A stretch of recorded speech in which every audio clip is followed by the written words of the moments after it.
Rama Rama Hare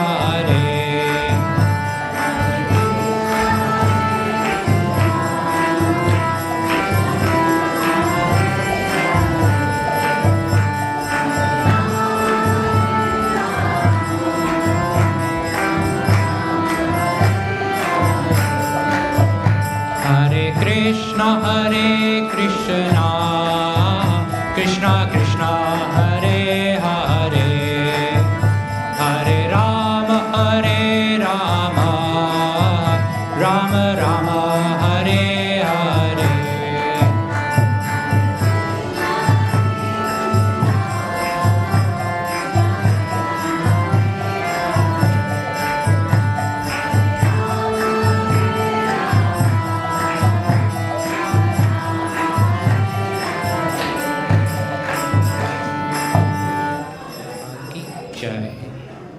Thank everyone for joining. So we'll be having the Bhagavad Gita class now. Bhagavad Gita chapter 4 verse 33, which is on the screen also.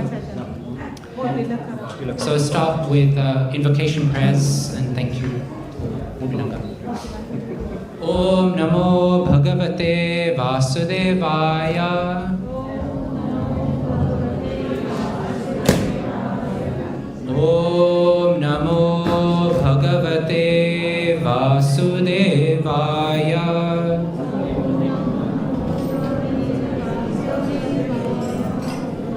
Om Namo Bhagavate Vasudevaya.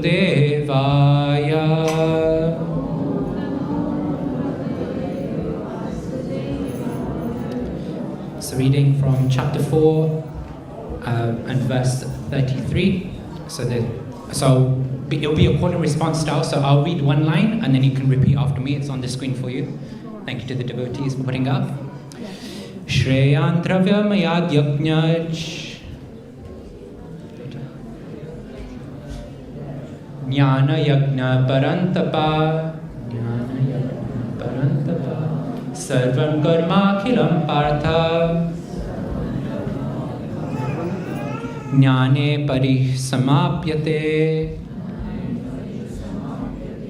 Shreyan Dravyam Yad Yajnaj Jnana Yajna Parantapa Sarvam Karma Khilam Partha Jnane Parisamapyate Shreyan Dravyam Yad Yajnaj Jnana Yajna Parantapa Sarvam Karma Khilam Partha Jnane Parisamapyate. Would anybody like to try to lead?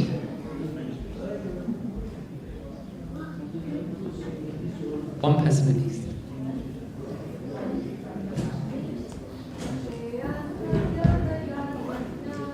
Shreyan Dravyam Yad Yajnaj Jnana Yajna Parantapa Sarvam Kiram Partha Jnane Parisamapyate. Anybody else like to try? No?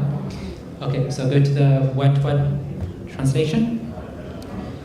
Shreyan, greater.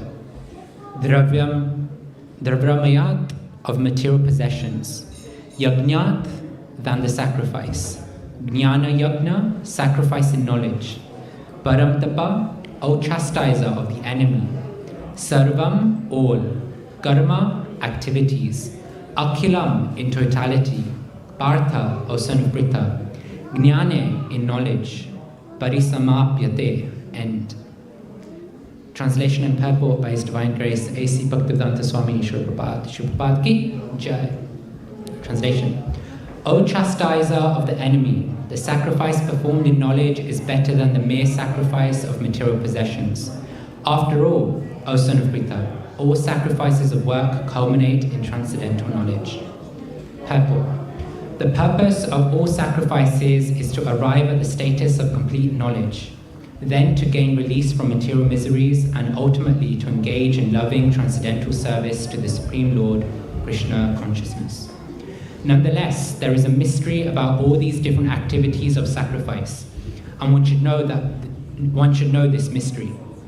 Sacrifices sometimes take different forms according to the particular faith of the performer. When one's faith reaches the stage of transcendental knowledge, the performer of sacrifices should be considered more advanced than those who simply sacrifice material possessions without such knowledge. For without attainment of knowledge, sacrifices remain on the material platform and bestow no spiritual benefit. Real knowledge culminates in Krishna consciousness, the highest stage of transcendental knowledge. Without the elevation of knowledge, sacrifices are simply material activities. When, however, they're elevated to the level of transcendental knowledge, all such activities enter onto the spiritual platform. Depending on differences in consciousness, sacrificial activities are sometimes called karma kanda, fruitive activities, and sometimes jnana kanda, knowledge in the pursuit of truth. It is better when the end is knowledge. So recite Mangalacharan, so you can repeat or recite it with me. Mangalacharan is like an invocation prayer to the teachers, to Krishna, to the acharyas of the past, so that whatever we discuss can actually penetrate our hearts and we can really try and understand what is it that we're meant to do next in our spiritual life. Om Jnana Timirandasya Jnananjana Shalakaya Chakshurun Militam Yena Tasmai Shri Guruve Namaha Shri Chaitanya Manobishtam Stapitam Yena Bhutale Swayam Rupa Kadamahyam Dadati Swabhadantikam Vandeham Shri Guru Shri Yuta Kamalam Shri Gurun Vaishnavamascha Shri Rupam Sagrajatam Sagana Raghunatanvitam Tam Sajivam Sadhvetam Savadutam Parijana Sahitam Krishna Chaitanya Devam Shri Radha Krishna Padan Sagana Lalita Shri Vishakhanvitamascha He Krishna Karuna Sindhu Dinabandho Jagatpate Gopesha Gopika Kanta Radha Kanta Namostate Tapta Kanchana Gorangi Radhe Vrindavaneshwari Vrishabhanu Sute Devi Pranamami Hari Priye Vanchakalpa Tarubhischa Kripa Sindhu Bevacha Patitanam Pavanebhyo Vaishnavebhyo Namo Namaha Namo Vishnu Padaya Krishna Prishtaya Bhutale Shrimate Bhaktivedanta Swami Nityanamine Namaste Saraswati Deve Gauravani Pracharine Nirvishesha Shunyavadi Pashtatya Deshatarine Jai Shri Krishna Chaitanya Prabhu Nityananda Shri Advaita Gadadhara Shivasadi Gaura Bhakta Vrinda Hare Krishna Krishna Krishna Hare Hare Hare Rama Rama Rama Hare Hare. Thank you everyone joining, and just out of interest, a show of hand of people who, let's go backwards this time. How many people have read the entire Bhagavad Gita? How many? A few people? Okay. How many have at least opened the Bhagavad Gita? Okay, more people. How many have got a copy of the Bhagavad Gita? How many know the title Bhagavad Gita? Okay. How many are just here for Krishna? Okay, everybody. So everybody's here just for Krishna, which means that you're also here for Krishna's words, because Krishna is a person, and when you go meet somebody, you don't just look at their face and then be like, okay, now we're done, right? We also hear what they have to say. Imagine you had a phone call with your best friend, a video call in modern age, a WhatsApp video call with your best friend, and you just stared at each other in the face. Wouldn't cut it, right? You wouldn't feel connected, would you? Would anyone feel connected if you just had a video call and you just stared at each other in the face? No. So here today we're going to be discussing what Krishna is saying to Arjuna on the battlefield of Kurukshetra, which is where the Bhagavad Gita was spoken. And by hearing what Krishna has to say, Krishna, the deity who's standing on the altar 24 hours a day, 7 days a week, 365 days in a year, standing in the same pose with his hands aching and tired, just for us, we'll be able to hear what he actually had to say when he was around 5,000 years ago. How many people know of the battlefield of Kurukshetra and the Mahabharata war? Okay, quite a few people. That's good. So just a quick snapshot of the Bhagavad Gita and the Battle of Kurukshetra. So it's a massive fight between two cousins, in one sense. Two cousin parties, the Pandavas and the Kauravas. Arjuna is on the Pandava side, and they are said to be fighting for righteousness. They're said to be fighting for dharma, for duty, for religiosity. On the other side, you've got the Kauravas, who have somehow or another taken control of the kingdom, but apparently it's unrightly. Apparently they're not meant to be the rulers of the kingdom, and they weren't even willing to give enough land for 5 pinpoints. You know, like if you have a needle, even 5 points of that, they weren't willing to give that much land back to the Pandavas. And so the war was inevitable. And moments before the war, the two armies were set. If you've ever seen a war, if you've ever seen movies or Bollywood movies, Hollywood movies, whatever movies where you've got war scenes, you see that there's two opposing camps, and they're ready at the battlefield. And on one side we have the Pandavas, like Yudhishthir, like who else? Nakul, Sahadev, Arjun, Bhim. So we've got the 5 Pandavas on one side, and the 100 sons of Dhritarashtra on the other side, and all their family, friends and relatives. And moments before the war, Arjuna is looking at the battlefield and thinking, do I really want to fight this war? Do I really want to fight this war that has been set out for dharma? Just before the war is about to begin, Arjuna is questioning, is this the right thing I should be doing? Is this the thing that is going to help society? Is this the thing that's going to help me? Is this the thing that's going to uplift this consciousness of all the people, including myself? And so what does he ask Krishna to do? Most of us who know the Bhagavad Gita know the answer. He asks Krishna, who is the charioteer of Arjuna, please take me into the middle of the battlefield so that I can see properly. I can see those who I'm fighting against. And as soon as Krishna brings the chariot to the middle of the battlefield, Arjuna sees on the other side. He sees on one level the enemies, but on another level he sees his own family, his own friends, his own kinsmen. The very same Bhishma who would help him learn the art of warfare. The very same Dronacharya who taught him how to hold a bow and to be focused and determined and disciplined in shooting an arrow. He was seeing Dhritarashtra's own sons who they were playing with as kids. And like this, they would see many, many friends and family and relatives. And so Arjuna was thinking, I don't want to fight this war. This war is meant to be a war of dharma. It's meant to be a war of religiosity. Krishna, you yourself say, the famous verse in the Mahabharata, Yada yada hi dharmasya glani bharvita bharata abhyuthanam adharmasya tadatman shijamyaham. You yourself say, Paritaranaya sadhunam vinashaya cha dushkritam dharma samstapanathaya sambhavami. Yuge. See, so many people know the Mahabharata. What are these verses implying? That Krishna, you yourself come to re-establish dharma, the principles of dharma. But this war, how is that going to bring dharma? How is killing my own family, my own friends going to bring dharma into society? In fact, it's not just going to be adharma against dharmic principles, it's going to bring impiety.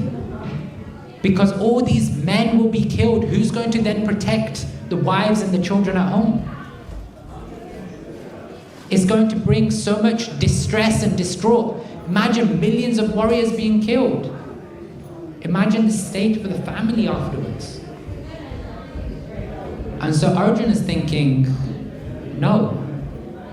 I think what will uphold society, I think what will be spiritually progressive is for me to leave the war and go to the forest.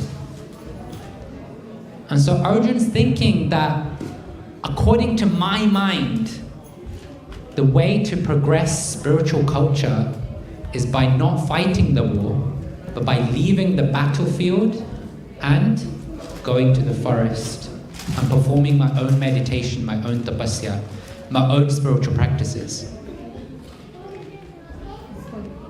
And so we see that Krishna begins speaking the Bhagavad Gita to explain to Arjuna that what you think is spiritual duty according to scripture, according to me as Krishna, God, Swayam Bhagwan, I don't necessarily agree that there is a one path.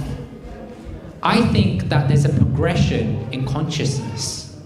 And dear Arjuna, because you're my friend, because you're my best friend, and you're somebody who really takes me to heart, I'm going to explain the spiritual science to you so that you can understand what is your duty in this situation.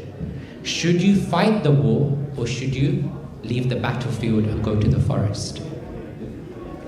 And so that's where the Bhagavad Gita is spoken. And we go through different philosophies, different discussions in the Bhagavad Gita. And when we come to chapter 4, and specifically these verses before what we read today, what we hear about is Krishna is describing different types of sacrifice. Everybody performs a sacrifice in life. Put your hand up if you have not done any sacrifice. Today, yesterday, this hour, right this moment. You're saying you have not performed a sacrifice. Nobody is putting their hand up. Nobody is putting their hand up. One person is putting their hand up. How have you never performed a sacrifice? Sorry, I thought you meant this moment. This moment? Yeah, never, yeah. So, according to the mentality right now, we are not performing a sacrifice. But, what if I change your mind after just 10 minutes? At every moment, all of us are performing a sacrifice to some degree. We all have... Okay, let's break it down. Let's go to the bare principles. What's the one thing we're all trying to do in life? Try and find happiness, right? In some way, shape, or form. But there's one thing we all have, and that is a certain capacity in life. We all have 24 hours in the day. We all have a certain mental capacity. We all have a certain intellectual capacity. We all have a certain physical capacity. We all have a certain emotional capacity, isn't it? And so how we spend all of that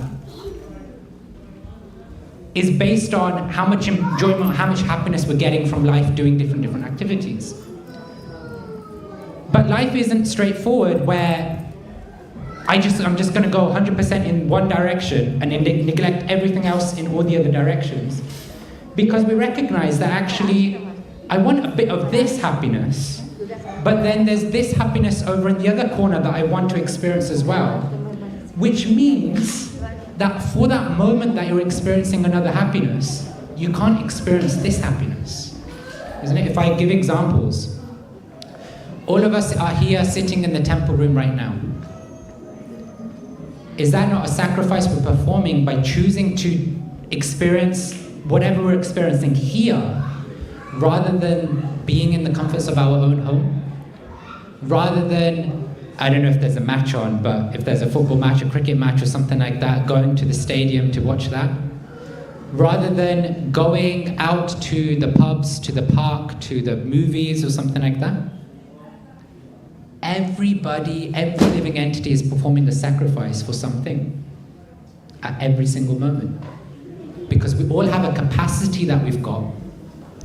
And everybody's capacity is different, right? One thing consistent is we all have 24 hours. But my intellectual capacity might be different to yours. My physical capacity might be different to yours. The capacity, the emotional capacity of the two people sitting next to each other will be different. The capacity we all have is very, very different. But with that capacity we've got, we're all engaging it in some sort of sacrifice because we think that whatever it is that we're sacrificing for is going to give us happiness. If we think of somebody who who believes that their happiness will come from having a big position at work. They will sacrifice their time, their energy, their family time, their family relationships, chasing after long hours in the office, personal development in their career progression, in their career path. For what? What they think is going to give them happiness, which is the title of CEO of the company. Somebody who believes that their happiness is coming from their family relationships may forego the speed in their career progression because they actually want, you know what? I want work-life balance. I want to give time to my family, to my spouse, to my children, to my parents, my siblings. And so we're sacrificing the time we could have spent growing in our career, but using it to serve our family. Some people come to a stage in life where they're thinking, okay, but I want to help society. So sometimes they will sacrifice their money, their energy, their work time, their evening time, their family time to dedicate some time to a charity, to a good cause, spiritual or material. So everybody is performing a sacrifice to some degree. And when we look at materialists, those who have no God consciousness, those who just believe that their hard work defines their success, we see that a lot of their pursuits are purely to try and gain some sort of material position, in name, in fame, in glory, in leaving a mark in the world that they can feel proud of for themselves, and that others around them, their family, can benefit and be proud of. So they work hard day and night for these results, but do they get the happiness that they were after? People in the room, when you have pursued your career, your family relationships, your other things in the world, have you experienced happiness? Sometimes, but not all the time. It's described, our scriptures describe and our teachers describe that actually the happiness that we search for in this world is always going to lead to some sort of frustration. Why? Because you can endeavor for something, you can sacrifice so much of yourself in pursuit of something, but you might never get it, right? You might never get what you you invested so much of your time and energy into. So frustration. You're trying, but you're just not getting anywhere. Another type of frustration is that you might get it, but then you realize, hang on, I've worked so hard for this thing, and this is it? This is the only result I get from it? A few moments of joy?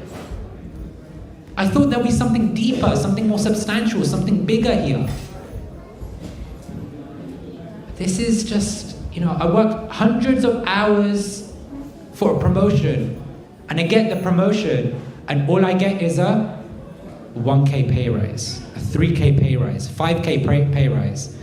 And let's be honest, in this country, half of it practically goes in tax and NI and all that jazz, right? So it's not substantial enough.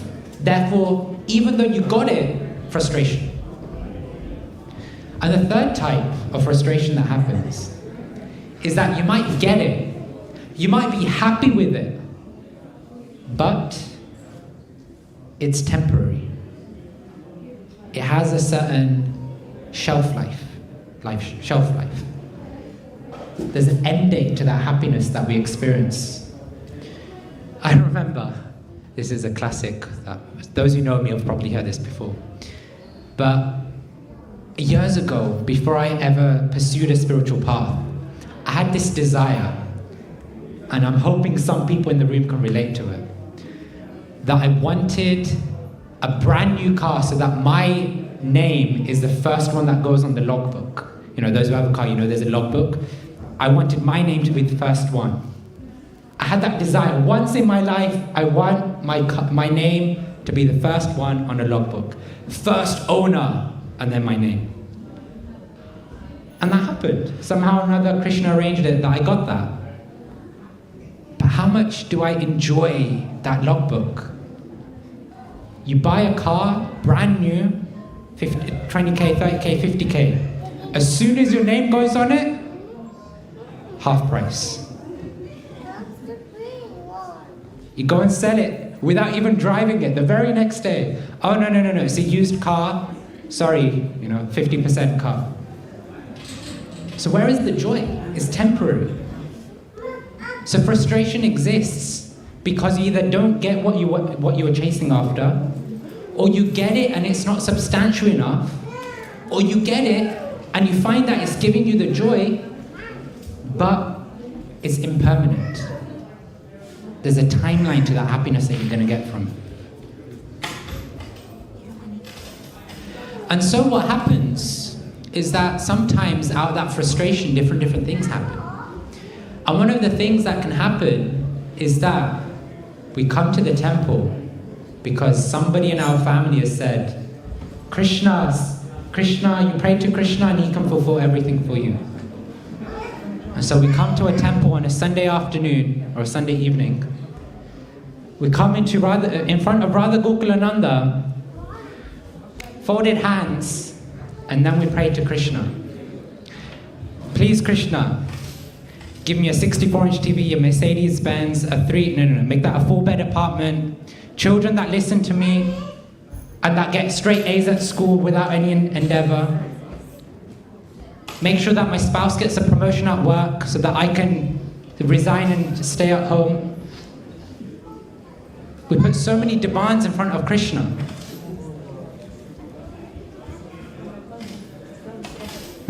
That's better, because we're at least coming to Krishna.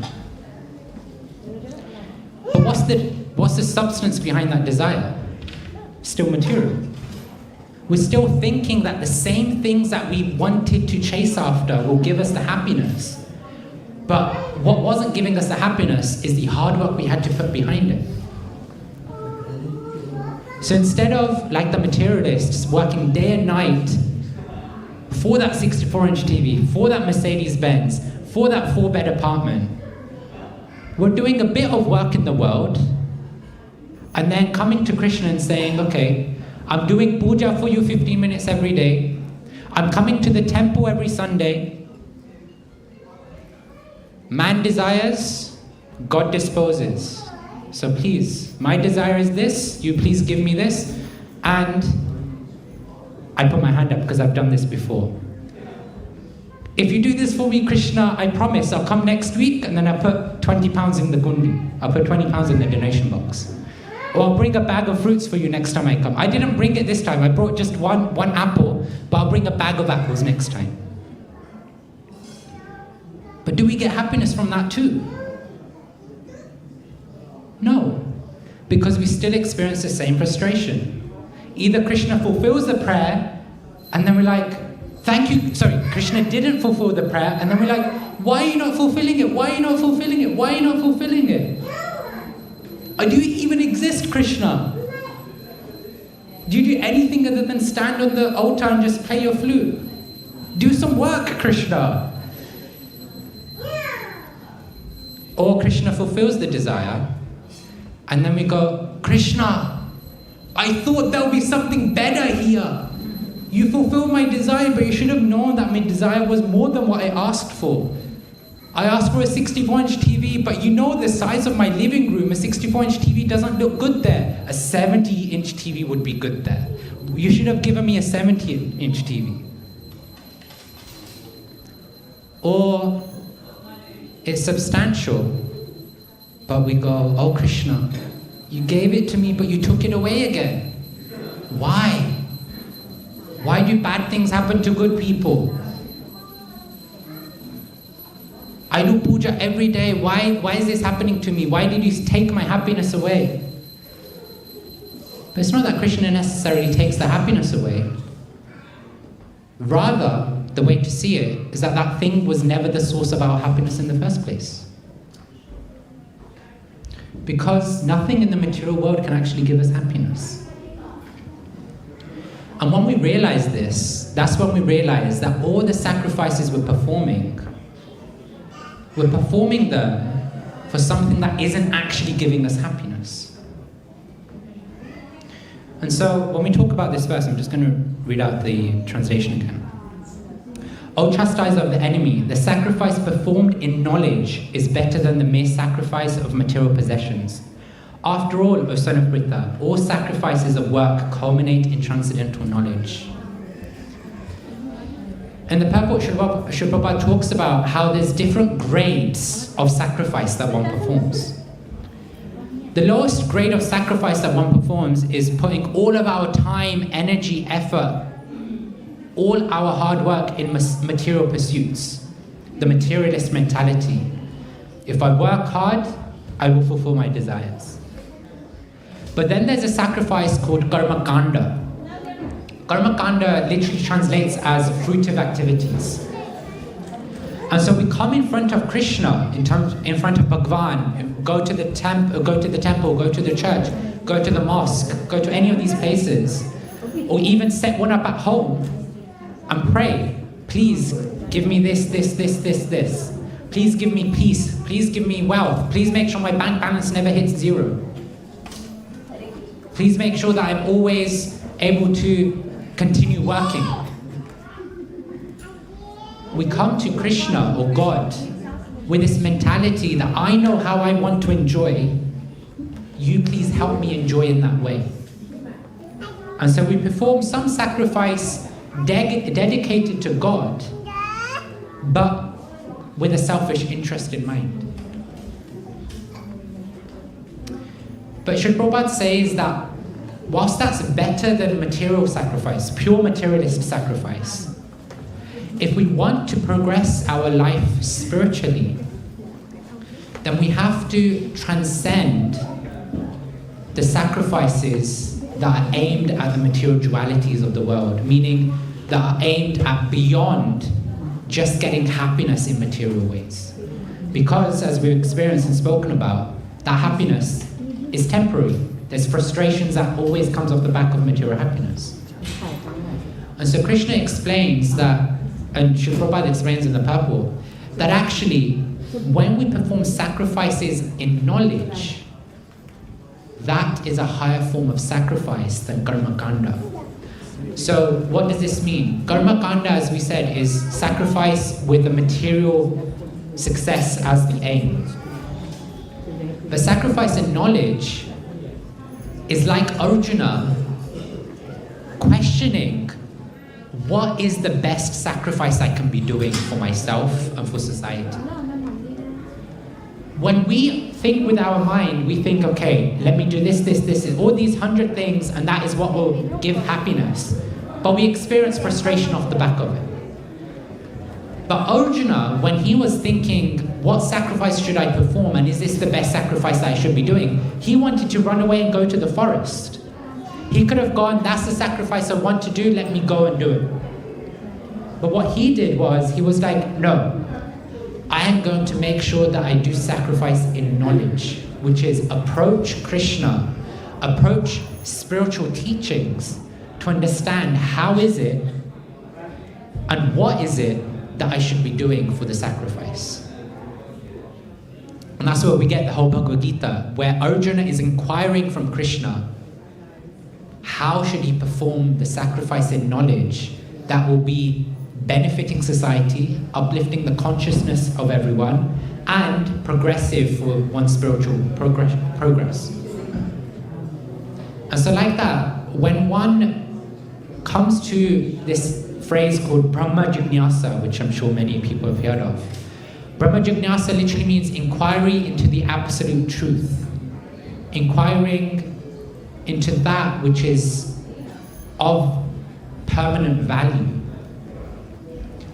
Then one starts to come to this point that, okay, I'm doing so many sacrifices in the world, but what sacrifice can I be doing that will actually contribute towards my real eternal happiness? I'm doing so many things that make my senses happy, We go to a movie, our eyes are pleased by it. But are we pleased? Because straight after the movie, 5-10 minutes later, after we've shared with the world around how happy we are, how the movie's amazing, we go back into the same old of life. When we go to the restaurant, we experience nice food for the taste buds, for the tongue.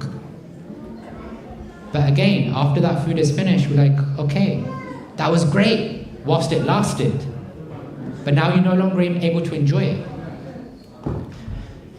And so Brahma Jignasa is this idea of questioning, okay, what is actually going to give us real spiritual benefit, real spiritual happiness? And that's the sacrifice in knowledge that Krishna is talking about here, that Srila Prabhupada talks about in the purport. And so, I know everybody in this room knows the answer to the question I'm going to ask. But one of the foundational questions that comes up when we have this Brahma Jignasa, when we have this inquisitiveness, this curiosity about the absolute truth, is, what is my identity? Who am I? And the answer is, the soul, the Atma. We're not the body, but a spirit soul. We know that. But in the world, we carry so many different identities, isn't it? Some of us are employees, some of us may be owners of businesses, some of us will be wives, husbands, parents, children, siblings. We have so many identities in the world. And we spend so much of our time and energy behind all of these identities. But how much time and energy are we actually spending to grow in our spiritual journey? It's interesting, and this has come to my mind, so I'm sharing it. We're in the age of the AI revolution, the artificial intelligence revolution, right? Everywhere you see in the news articles, every other day there'll be something related to AI coming up. AI is taking over the world. AI is taking over jobs. And one recent post that I saw was Elon Musk versus Bill Gates. Microsoft, from Bill Gates, versus Macro Hard from Elon Musk. For those who don't know, I don't know if this is true, but apparently so. Elon Musk is looking to create a new company. And this company will be called Macro Hard to directly compete with Microsoft, macro, soft, hard, Macro Hard from Elon Musk, where the company from the CEO down to the developers are all AI. Imagine a whole company where all the employees are AI, artificial intelligence. For most of us in this room, that probably, if that becomes a reality, most of us will be thinking, what is my work identity now? Is it just replaceable by AI? Even a CEO could be replaced by AI if Elon Musk actually succeeds in that model. So many of our material designations right now, within a couple of decades, will easily be replaced by technology and AI. You see there's virtual GPs these days, virtual general practitioners, virtual doctors. AI is behind it. You see, even in the law field, AI is making huge strides. You see, there are AI chefs. There are businesses that run, I think it's in Japan, maybe Hong Kong, anyway, forget where there's a fast food restaurant chain where the employees are all machines. You want a certain type of noodles with this mixture? Okay, the machines will make it for you. There's no employees, there's no people on site. So many of our material designations, our material identities, just boil down to AI in a couple of decades. Is that the identity that we want to carry throughout our life? Something that is replaceable by AI? So then that leads to the question, what is it that we provide? What value do we as humans bring to the world? And that is our identity of being a soul, because no matter how hard AI tries, it cannot be a soul. It cannot be a soul that is a part and parcel of Krishna's spiritual energy. And what is that symptom of that soul? It's the fact that we perform sacrifices for loving relationships. One of the core needs of the soul is to love and be loved, isn't it? Imagine if all day, every day, for the next 24 hours, or let's go 7 days, you only got to associate with technology and know people. So many people would go mad and mental over that because they need that human touch. They need that empathy. They need that loving relationship from people. AI can bring intelligence, but humans can bring the heart. And at the heart of being a spirit soul is that we have a heart. Is that we are able to love and be loved. We're able to give love and experience love. But the beautiful thing is that that exchange of love is possible because whether we believe it or not, we all have a relationship with Krishna. I always talk about a vertical relationship and horizontal relationships. The more vertical our relationship, the deeper our relationship with God, the more we're able to give love to the people around us, isn't it?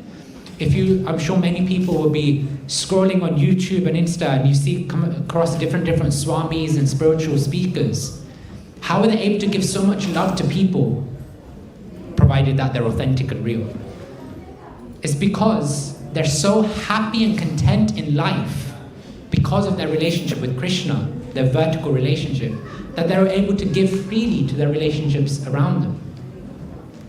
So the sacrifice that they're doing in their life orients around their relationship with Krishna, not around their career, not around their family, not around their business, but their priority sacrifice is given to their relationship with Krishna. Because when they sacrifice for Krishna, then they're able to give so much more to the people around them, whether it's family, friends, colleagues, people on the streets. And so Krishna in these verses is really helping us to try and understand and come to this point of curiosity and inquisitiveness. What sacrifice are we performing? And what is the goal of that sacrifice? And is that sacrifice resulting in something material that leads to frustration? Or is that sacrifice going to lead us to something permanent that's going to give us true happiness? So like we determined, if we're just endeavoring in material ways, what's that sacrifice going to be? Just material sacrifice, mundane sacrifice, that's just going to lead to frustration. We come to Krishna, we come to God, we speak to Him, asking Him for things in our life. Whilst we're coming to Krishna, which is a good bonus, a good tick in the box, but because our desire, our ask from Krishna is still material, it's still going to lead to frustration in the end. Because the sacrifice is still for material purposes. But if we learn the art of coming to Krishna, not for material success or material growth, not sacrificing some time to come in front of Krishna for material, for our selfish reasons, but rather to learn how to give back to Krishna, then we can really experience real happiness. Srila Prabhupada would say that real happiness, everybody is searching for happiness, but real happiness is found in devotional service. Because when we give, that's when we actually receive the most. Have you ever tried with your family? Husband and wife are the best at this. Have you ever had an argument with your spouse and gone like, I want this, I need this, give me, give me, give me. And then it's like, there's a brick wall between the two. You're like clashing into a brick wall. But then one person decides, okay, you know what, I'm just gonna do something for the other person. And then a whole world of giving opens up from them. They're just so ready now, oh, you did this for me, I'm gonna do this, I'm gonna do this, do this, do this. Hopefully. Because that's the art of relationship, is when we give, is when we receive the most. If that's true in relationships of this world, Then imagine with Krishna, who can give us everything and more. I'm conscious of time and I can go on. But I'll end with this one pastime because it's coming to my mind right now. Is happens to be Bhadra Purnima today, so it's a plug for the Srimad Bhagavatam, which are books that you can see on the altar at the back, Srila Prabhupada's altar. The Srimad Bhagavatam, in a nutshell, are descriptions and pastimes and philosophy and stories related to Krishna and his different incarnations in a way that helps us grow and learn the mood of how to come to Krishna to please Krishna. And one of the stories, one of the pastimes described in there is the story of Dhruva Maharaj, who was a very small child, and a very cut down version of it. He wanted a kingdom bigger than Brahma. He was very upset from what had happened with his father and his stepmother, and he was like, I want a kingdom bigger than Brahma. And so he performed sacrifices for 6 months straight, 24 hours in a day for 6 months straight, slowly progressing increasing the intensity of his sacrifice. No food, then only fruits, then only water, then only air. And within 6 months, the Lord comes face to face with Dhruva Maharaj. And Dhruva Maharaj sees the Lord and goes, I've sacrificed so much to try and get something from you. But in the end, I realized that actually the greatest happiness that I could get is if I sacrificed for you and not to get something from you. In a very famous verse or famous phrase, he says that my desires were like broken pieces of glass. Broken pieces of glass meaning, number one, it's dangerous because it's broken. And number two, there's no substance there. Imagine there's a glass, there's a mirror or something glass. You try and touch it, you try and hold it, but you can never reach it because it's behind the barrier. The glass is in between. So he's like, I'm trying to reach out for something that I think is there, but number one, it's hurting my hand because it's broken. And number two, I can never reach it because that is just an illusion. The real substance is found when I'm actually engaged in serving you. So I'll end there, and please, the message that I want people to take is question the sacrifices that you're doing. Are you doing sacrifices that are benefiting your spiritual journey, that are benefiting your eternal happiness? Or is the sacrifice you're doing just taking you round in circles of happiness, frustration, happiness, frustration, happiness, frustration? Because if that's the answer, then devotional service is the answer to get out of that cycle. Surrender. Hare Krishna, Krishna Krishna, Hare Hare, Hare Rama, Rama Rama, Hare Hare.